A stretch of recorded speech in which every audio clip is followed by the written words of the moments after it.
કદર કરે નહીં માનવી અને ડાયો જેથના પુરુષો દેજો નિજની એનો બેડો પાર પુરુષો દેજો નિજની એનો બેડો પાર હું કોણ ને ક્યાંથી આવ્યો એનો કરે જો વિચાર વિચાર કરતા સાર સમજે એનો બેડો પાર જાગીને જોયું જ્યારથી તું પોતે સર્જનહાર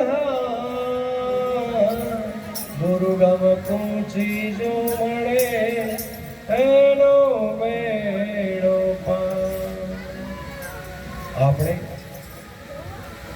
વિરમરામ મહારાજની પુણ્યતિથિ નિમિત્તે બરાબર સંતો ભાવ પણ મહારાજ આ એક નિમિત્ત છે. આ નિમિત્તે જે કંઈક સંતો ભક્તો ભેગા થાય દર્શન દર્શનનો લાભ મળે. પણ મહારાજ મારું પર્સનલી એવું છે, ગુરુ મહારાજની સ્થિતિ હોય ને સ્થિતિ માટે જાજુ કહીને કહેતા આગળ ઘણા પ્રવૃત્તો છે શીખવાડી કે આજે જે કંઈક આ બધું અહીંયા આગળ ભરાયું છે પ્રભુ મહારાજે એક લખે છે, ઘણી વાર વાત પણ થાય છે કે અહીંયા આગળ આ મહાન સરોવર છે. માન સરોવર જાવ તો હંસો પણ માછલીઓ જ ખાય છે. પ્રાણી સંગ્રહાલય ન જોજો, પણ એક ઉપમા આપી છે. ઉપમા એટલે મહાન સરોવર કે જ્યાં મહાન હંસો હંસ ગતિને પામેલા હોય, સદગુરુ સંતોના શરણે ગયેલા હોય, સાનિધ્ય સેવેલું હોય ગુરુ વચન પ્રમાણે, અને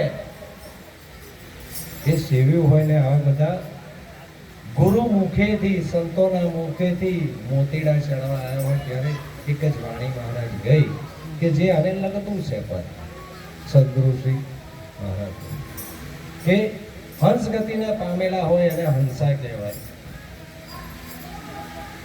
એટલે હંસા તું તારું ઘર સંભાળ રે, તું છે અગમનો રહેવાસી. અરે હંસા તું તારું ઘર સંભાળ રે, તું છે અગમનો રહેવાસી. અરે આ તો વિદેશ છે સર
એટલે ભગવૃત્તિ હોય તો હંસવૃત્તિમાં ફેરવી દે.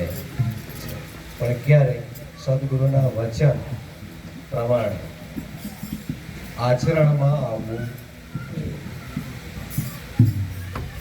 એટલે સંતો તો કહેતા પછી માત્ર સમજણના ઘરમાં જ રહેવાનું હોય. આત્મા આત્મા આત્માની વ્યાખ્યા કરીએ તો બોલે તો બીજો નથી પરમાત્મા પોતે, અજ્ઞાની અડગો જય ગોતે. આગળ સંતો ભક્તે કહ્યું છે કે ભીતર જોવું તો ભરપૂર છે, બાહિર બોલે અપાર.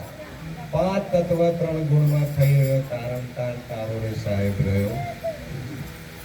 માટે જાદુ કહીના કે અનેક પુરુષો છે, મહાત્મા પુરુષો બળાન કરી અને વિરમરામ પરિવારનો કે જે અથાગ પ્રયત્ન કરી અને જે કંઈક આ નિમિત્તે સંતો ભક્તોને તેડાવ્યા અને આ કંઈક જે કંઈક સત્સંગ ભજનનો લાભ તે બધા ખૂબ ખૂબ તાળી અને ધન્યવાદ. સદગુરુ મહારાજ.